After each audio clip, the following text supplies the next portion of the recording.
What the fuck is up, people? A little stupid, very confused. I'm Joseph Garza. Joining me on today's episode is one of my very good friends, a very funny Lansing comic, Germaine Potter. So, without further ado, let's get into it. No, he actually said that his next album is his last album as The Weeknd. Oh, shit. So, I don't know what that means. He's quitting music, if he's changing his name. I bet he's changing genres.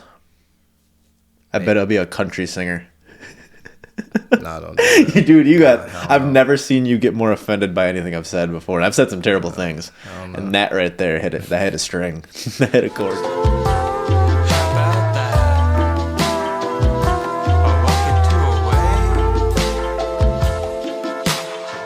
I met the weirdest people when I was in jail, though. Some of them were really cool. But I remember I learned in jail because this guy, I don't know what we were having a conversation about. He was in there for, attempted murder.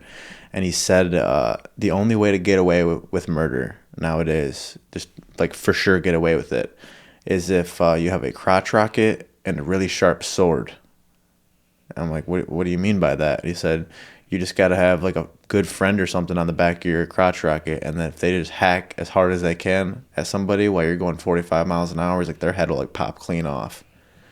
Dude, that's fucking insane. Jesus Christ. But think about it, how would they track that back to you unless they had some cameras? And most of these people probably, if you're doing something like that, you probably have a stolen bike or you don't have the license plate on it while you're splitting someone's head in half. Mm-hmm. You probably are getting away with it. You're on a bike. I mean, you know how most cops, they I don't know if it's everywhere, but the cops will call off a chase if it exceeds over 100 miles an hour. Just because of safety, because the only way that's usually going to end is in fatalities. So they get the license plate, and then they, put the name somewhere so they know that he did run. So the next time they pull him over, then they probably have a warrant out for him. Whatever the fuck, I don't really know how that works. Yeah. But shit, what was I saying about that? I forgot. This dude hacking people's heads off on a bike. Oh yeah, but I don't even. That is a pretty smart way to get away with fucking murder. You're in and out of there. You go by the dude. You gone. Let's say they're walking by they're walking down the road, and this guy wronged you and whatever enough to where you want to kill him. Looked at me funny, man. Yeah, something like that. Yeah, that's all it takes for Germaine, bro. It doesn't take much for you, man. Don't talk back either. But it really is you just basically pop the dude's head off, and you can be in the next city in fucking less than 5 minutes because you're on a fucking bike. You're just out of there. I mean, it is gonna look kind of weird. I don't know how you're gonna hide a katana while you're on a fucking bike, but you probably slip it in some kind of weird sheath. Yeah. The first thing that they make you do when you go in there is strip down, obviously. Mm-hmm. Which I knew that was going to happen. I knew I was going to have to shower really closely with a bunch of dudes. So I was like, all right, man, this is going to be uncomfortable as fuck. But I totally forgot that when you go in, they make you bend over once you're butt naked, and they make you cough just in case you have contraband up in your ass. So I've had to do that a few times when I've gone into jail. And there's nothing that's made me feel more demoralized and fucking gross, man. It's I know how nasty and hairy my butthole is, and I know this dude doesn't want to see it. I don't want to see it, and I have to shit. And imagine how many he sees a day. All these crinkled up butt hairs all fucking day. Dude. Yeah, no wonder they be beating the shit out of people. Oh, seriously. I bet they make the newbies do that. All right, newbie, you're on butthole patrol. We're gonna take a quick break just to talk about one of our longtime sponsors of the show, Herman's Herpy Cream. You got someone in your life you love and you don't want to lose because of some pesky herpes sores from a mistake you made in the past? Well, worry no more. With Herman's Herpy Cream and their new line of products for every skin tone, they won't find out till it's too late. Use code LittleStupid at checkout. Now back to the show. Some of them kind of seem fun. Dude, if I was single, I would probably go to one just for the experience. The crack chicken and the sex club next to it. I'm talking about both of them. Where is this at? Because I genuinely don't know. It's the crack chicken spot on the south side? Okay, I was gonna ask if it was the south side. Yeah. Is it MOK? Yes. Okay, then. Yeah. So right next door to that, there's a sex shop. It says Triple X or whatever on it. I guess I just never noticed it. Well, in the back there's a I guess it's called a sex club. I don't really know exactly what you'd call it, but dude, I was in there at this can make me sound like a real piece of shit. I was in there at 2 a.m. one day because it's the only place you can get whippets really late. No, it was like 1 a.m. They're about to close. I think they closed it too. And I was there to grab Whippets, and I heard some girl just getting fucked in the back. And I'm in a quiet shop with nobody in it. It's just me and a transgender worker. And I'm hearing some lady just getting it in the back. And I was like, what is that? I assumed it was two workers fucking in the back. I'm like, dude, this is almost closing time. This is a pretty cool place to work. That's cool. But no, dude, she said club secrets. I'm like, what the fuck is that? She's like, $20 entry. It's a sex club. Like, there's people just fucking back there? Dude, I can't imagine how bad it smells back there. Because it's not even just the fact that it's a sex shop. It's Lansing trash going back there and fucking. Ugh. If you're not from Lansing, you don't get the kind of trash that is like made here. We have a hybrid of like, I don't even know how to explain the kind of like white trash, like ghetto-ness that we have in Lansing. It's a weird hybrid. Honestly, I did not know this was a thing. Like, what the fuck? Oh, yeah. Yeah. And if you're going to, I recommend if you are gonna ever go to that place, get the cracked chicken after. You don't want to go there with greasy ass fingers and a belly full of cracked chicken while you're trying to fuck a crackhead. Yeah, you know, I'm gonna be so hungry after all that. Dude, this is kind of fucked up. I don't know if I ever told you about this, man. This is probably the gayest thing I've ever done. Great way to start a story. Yeah. So I was when I was doing the pedophile catching thing.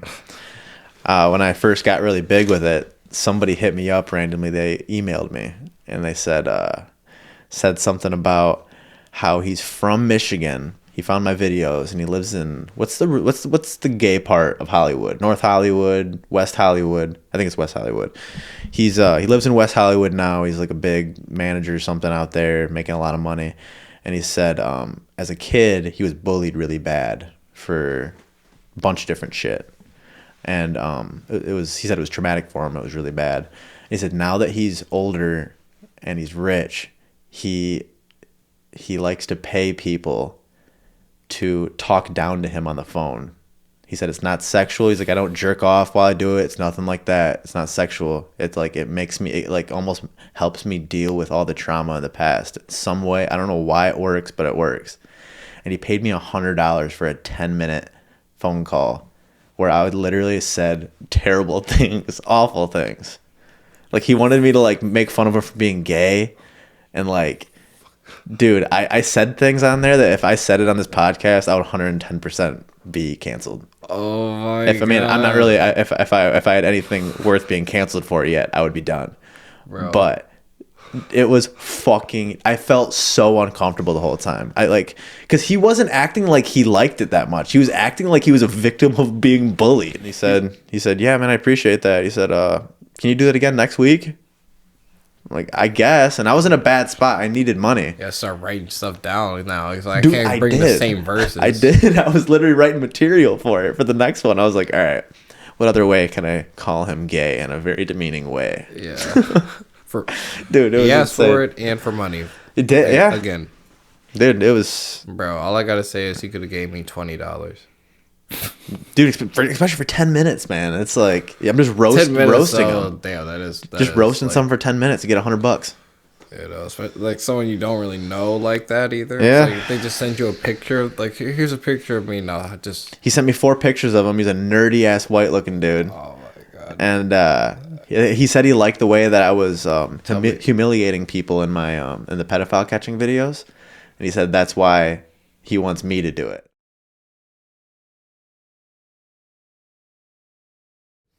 Dude, I don't know if I told you about this. So not that long ago, this fucking guy. I have really bad road rage. I get mad. I scream shit out of my window. I gotta stop doing it because I'm gonna end up getting shot by some crazy dude. But so this one guy, fucking Jesus Christ, my hood's been up this whole time. So this one dude cut me off in traffic a while ago, and I naturally cut him off back because I was pissed off and I was already having a bad day. So he comes back around and he cuts me off again, but this time we're right at a light, so I can't really do anything. There's nowhere for us to go. So he gets out of his car and he puts his hand on my hood and he's like, I'm taking my son to the hospital. How fucking dare you? I'm taking my son to the hospital. It's like, was a pissed off Indian guy, and I didn't really know how to react because I knew I was in the wrong immediately. I felt bad, like, immediately. So I was like, why the fuck are you talking to me? Take your son to the hospital. Get out of here. That's what I'm thinking. Like, why are you even talking to me then? Like, I just, like, assumed, like, your son's just dying in the back seat and he's handling fucking road rage outside of it. Like, dude, get to the hospital right now, bro. Yeah, the light's green while you're over here with your hand on my hood. I got sideswiped by someone, like, a couple weeks ago. This little ghetto motherfucker. So it made me a little nervous about it. It's because I saw him, and it made me nervous. I had the feeling he was about to do it too. That's why, like, when I was coming up by him, I was like, I'm gonna hurry up before he, like, doesn't realize I'm there and he hits me. He did it. He barely touched me, and he went right over. I immediately got super fucking pissed off, and I'm chasing him down, and I'm looking for something in my car to, like, throw at his fucking window because he's running from me. He's trying to, like, run from the accident. Mm-hmm. The side of my car is already fucked up, so I can't even tell what's from that accident, what's from before. But you're already just so mad about it. Exactly. So I'm chasing him, and I'm thinking, like, if we get to his house or so wherever, and he has a gun, and he just gets out and starts shooting, I'm fucked because I don't have my gun on me. My gun's at home. So I just get out at the next light because he's stopping at the lights. He's not, like, running. He's just acting like he doesn't see me, and he's going extra fast and cutting through, like, parking lots and shit. So I'm behind him for, like, 5 minutes. So I found this big ass, like, what the fuck was it? It was like a jar that I used to have my weed in. And I get out, and he starts whipping away, and I throw it, and it breaks the whole back windshield of his car, and he never stops, and he just keeps going. As soon as I did it, I was like, oh shit, dude, he's gonna come back, and I'm probably gonna get shot at. He didn't do anything. He just kept driving. I was so pissed off, and immediately, as soon as I broke his window, I felt like we were even. Like, dude, like, the universe aligned immediately. I'm like, all right, we're good. I'm gonna go home. I didn't even chase him anymore. I was like, all right, have a good day, bro. I got my licks back. Yeah, pretty much. It didn't even do anything to my car, I don't think. But like I said, like, the side of my car is already dented to shit, so I can't really tell. But Yeah.